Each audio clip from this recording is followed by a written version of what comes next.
Welcome to Make More Love, the show for the entrepreneurial man who wants a hot and healthy marriage built on a rock-solid foundation that won't get worn down by the demands of life as a business owner. I'm your host, Ellen Dorian. My mission is to build a community for married businessmen. We explore skills and strategies to meet the unique relationship challenges of entrepreneurs. Our personal growth tools align with your true self, so you can be extraordinary in your marriage, in your business, and in all the areas of your life.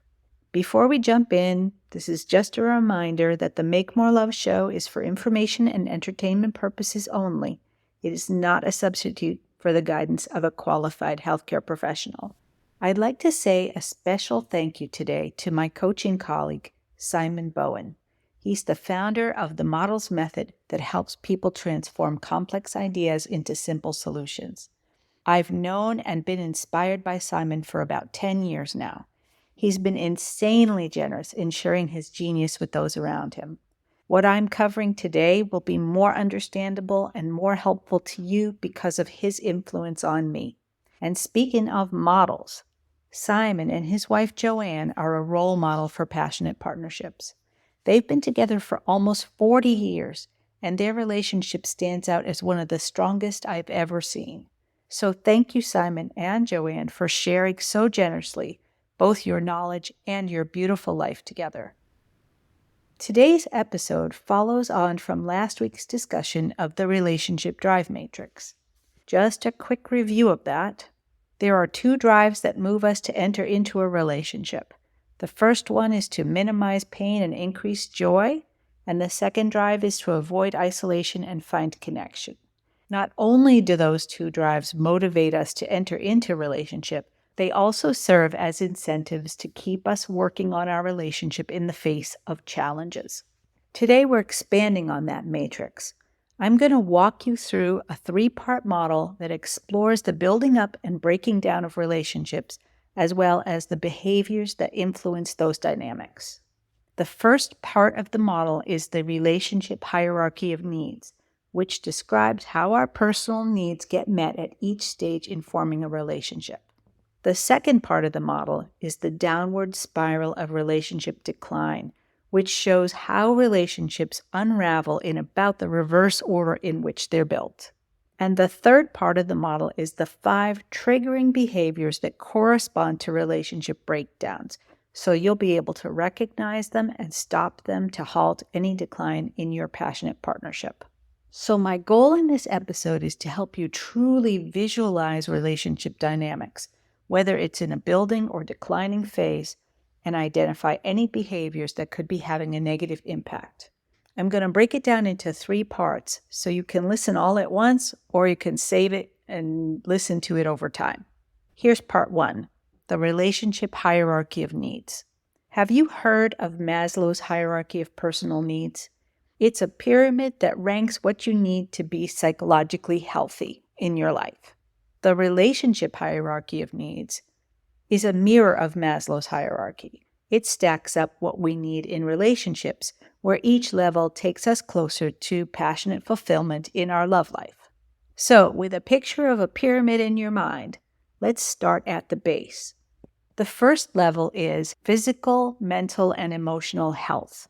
These are the prerequisites of a strong relationship. It's the first thing you need to get right. And you might be thinking, wait, I know a lot of people who are not a pillar of health, and they're in relationships. And sure, it can be done. But if both of you are not physically, mentally, and emotionally solid, your relationships can fall into negative patterns like codependency and anxious attachments. And while some relationships can tolerate more volatility, given your responsibilities as a business owner, you really don't need unnecessary distractions, right?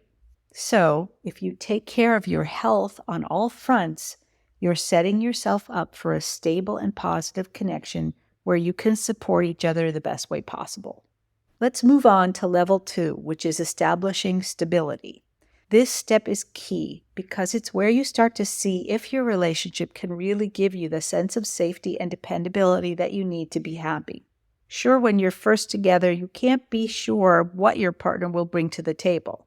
But as time goes on and you rack up experiences together, you'll start to figure that out. Stability isn't really about money in the bank. It's about knowing that your partner has your back. This is when trust starts to grow roots, as you both show you're in it to build a rock-solid base for your partnership.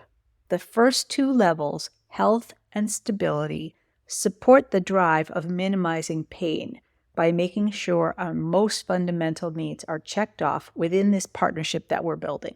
As we progress up the pyramid, level 3 is a transition point away from minimizing pain and toward increasing connection and finding joy. So level 3 is a sense of belonging. This is when things really start to gel, giving us that mutual feeling that we are an integral part of each other's lives. Home with your partner is a profound feeling of being where you belong, where you have a reason for being and you can drop your mask and show your true self. I cannot emphasize enough how big a deal this level is. It's the keystone for a rock-solid relationship. Keystone is the perfect metaphor for this stage. In construction, the keystone is the final piece in a stone structure that locks all the stones into position and allow it to bear weight. When you get to this stage in the relationship hierarchy, that's how it should feel. This is a good place for a gut check. If you've been in your relationship for a while, but you don't feel that sense of belonging and acceptance, you now have a starting point to make it better. If you'd like to brainstorm on that, find my calendar link in the show notes and let's jump on a call. Okay, let's move up to the fourth level, which is affinity. When you reach this stage in a relationship, you're way past just getting along. You've forged a strong emotional core that makes everything about your relationship richer. There's mutual admiration, appreciation, and respect. You truly value the time you spend together and genuinely enjoy each other's company. Now, maybe you would switch the order of belonging and affinity, but the reason I have this order is that I believe, and I have seen evidence, that a relationship can work without affinity or even passion for that matter. Some people design their relationship to be functional, and those are very solid and comfortable relationships. But as I've said to you a few times now, what I want most in the world is for you to make more love, and that means bringing the hot and the healthy to your marriage. And that brings us to level 5, the pinnacle of relationship hierarchy, and that is passion. This is way beyond having chemistry. It is intimate intensity, a blend of powerful sexual attraction, deep emotional craving, and a willingness to open up completely. It combines all the power of being best friends and fiery lovers, and it's an unbreakable bond you'll want to stay in forever. So we've just climbed the hierarchy from health to stability to belonging to affinity and finally to passion. Now that you know what the 5 levels are, where would you place your own relationship? It's okay if you don't feel like it's a level 5 right now. Knowing your level today gives us a place to start to build a strategy for elevating it. And I know this is a cliche, but it's a journey as much as a destination, which means nurturing each level and recognizing its unique value to the whole of your relationship. So there you have it, the perfect, passionate partnership expressed through each level in the relationship hierarchy of needs. And this is where we all live happily ever after, right? I have some bad news, but I'm pretty sure you already know. Life, it's not a fairy tale. It's full of pressures that take their toll on the strongest of relationships. These stresses don't quit, and if you're not paying attention, they can chip away at the quality of your bond. And for those of us running a business, the stakes are even higher. Considering that the divorce rate for entrepreneurs is over 60%, I bet you've witnessed at least a few of life's casualties. But I have noticed something really interesting, and in part 2, I'm going to tell you all about it. Okay, we're back with part 2, and here's the big reveal. The really interesting thing I've noticed is that relationships often unravel in roughly the reverse order in which they were built up. Maybe that doesn't sound like important news, but actually it's great news, and we'll get to why later. So, welcome to the downward spiral of relationship decline. The downward spiral of relationship decline is a model of relationship dynamics that manifests as a series of 5 shifts corresponding to the relationship hierarchy, but in reverse. So number 1 is the shift from passion to boredom. Most relationships start with an energy that's all about discovery and connection. But the effects of stress can overpower the passionate energy of your relationship, and boredom sets in. The bedroom might be the most obvious place where you notice boredom creeping in, but in fact, it can take over every aspect of our relationship. Just think about how many times you go to eat at the same restaurant, how many times you sit down to watch the same shows over and over again.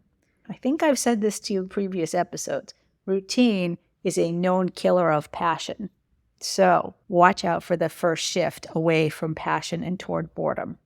Number 2 is a shift from affinity to distance.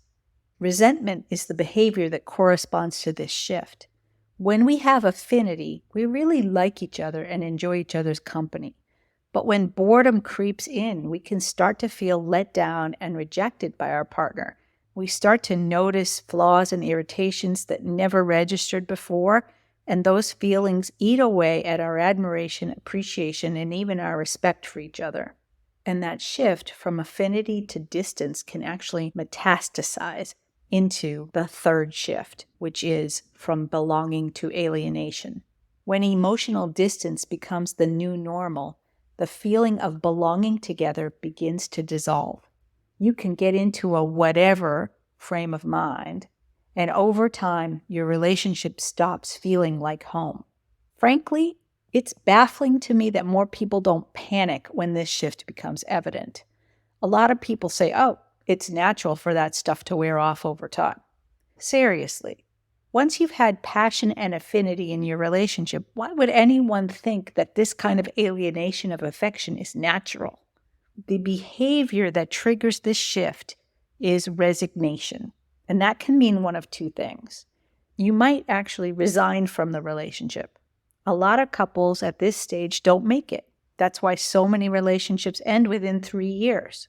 Or you might stay together, but resign yourself to living in a loveless limbo.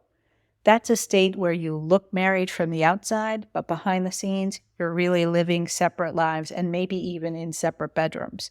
And this stage can go on for decades.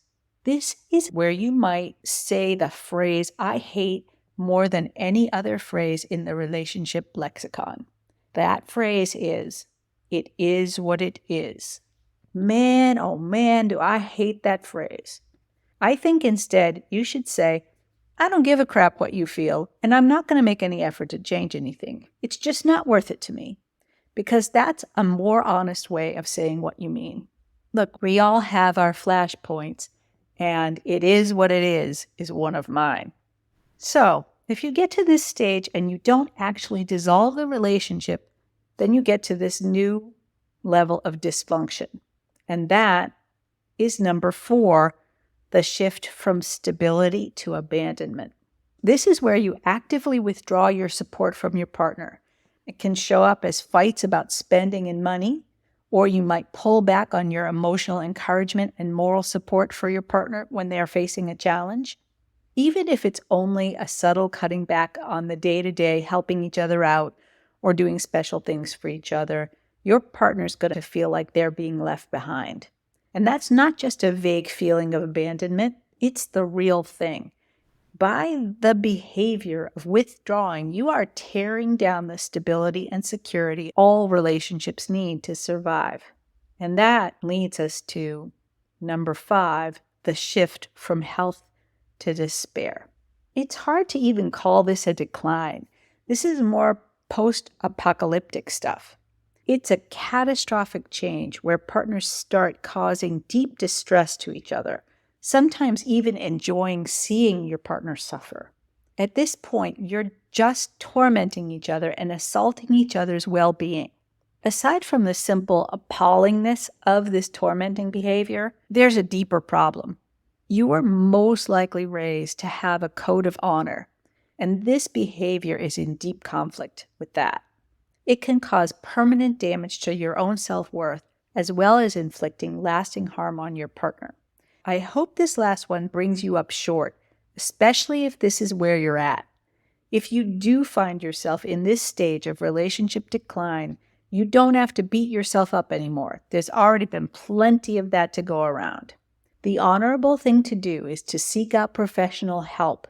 Halt this soul-killing slide and find a path back to integrity, whether your relationship stays intact or not. Okay, let's do a quick recap before we move on. The 5 shifts in the spiral of relationship decline are from passion to boredom, affinity to distance, belonging to alienation, stability to abandonment, and health to despair. Now, I've already mentioned several of the triggering behaviors that correspond to these shifts, but in part 3, I'll highlight the behaviors and give you a little more detail. But before we go there, please take a few minutes to reflect on your own situation. If you feel your relationship is breaking down, where would you put yourself on the spiral? And what's one small thing you could do to just slow that decline down, even if it's just a little bit, and even if it's just noticing what's happening? Think about that, and we'll be back in a minute with part 3. Welcome back to part 3, the 5 triggering behaviors to watch out for. As I mentioned in part 2, each of the 5 shifts in the spiral of relationship decline is set off by a particular behavior pattern. The slide from passion to boredom is triggered by neglecting your relationship. The slide from affinity to distance comes when you hold on to resentments. The slide from belonging to alienation is kicked off by the behavior and attitudes of resignation. The slide from stability to abandonment arises directly out of the behavior of withholding. And the slide from health to despair is triggered by acts of torment, whether deliberate or not, but unchecked. Let's take a minute to consider if any of these triggering behaviors are present in your relationship at the moment. Let's just focus on your own behaviors, not your partner's behaviors, at least not for now. The reason I suggest this is that I want you to know that you can get control, but the only person you can control is you. So let's focus on you. If you can make even one small change in your behavior, I promise you're going to notice the ripple effect that can have. I mentioned previously that there's some good news that we were going to get to later. So let's bring all of this together and then I'll share what's good about it. One of the most common reasons relationship issues fester is that we can't pinpoint where things went bad. We're much too close to the problem to see it clearly. And as a result, when we try to fix our relationship, we try everything instead of honing in on the right thing. That leads to a lot of work, expectations, disappointments, and frustration. But most often, no matter how hard we try, nothing truly solves the problem. The simple reason for this is we aren't dialed into exactly where to direct our attention. But here's the beautiful thing. You now understand the relationship hierarchy of needs. You also know the downward spiral of relationship decline, and you can recognize the 5 triggering behaviors that correspond to the breakdowns. You know they say knowledge is power. Well, dude, you've got power now. With this 3-part model, you can actually triangulate the source of your relationship dynamics, whether they're building up or breaking down, and you can recognize the behaviors that feed into those dynamics. That gives you a precise place to direct your attention, so you can set some new intentions and start making changes that will make a difference. So that's good, right? And I've got some more good news. We're designing an assessment tool that will make it even easier to pinpoint your dynamic within this model. I'm going to be looking for a couple of people to test this assessment before we roll it out. That's going to be happening in the next couple of weeks. So if you'd like to be a beta tester, please reach out to me via email and I will put you on the invite list. Wherever you find yourself in this model, you now have an opportunity to slow down, adjust your bearings, and get back on course. If you choose to re-engage, and with the right support and strategies, you can remake your relationship into a stronger and more connected partnership. Okay, we've covered a lot, and you might not have listened straight through. So I'll do one more quick summary just to make sure you haven't missed anything. In part 1, we covered the relationship hierarchy of needs, from health to stability to belonging, affinity, and then passion. In part 2, we covered the 5 states of relationship decline, which are boredom, distance, alienation, abandonment, and despair. And in part 3, we identified the 5 triggering behaviors: neglect, resentment, resignation, withholding, and torment.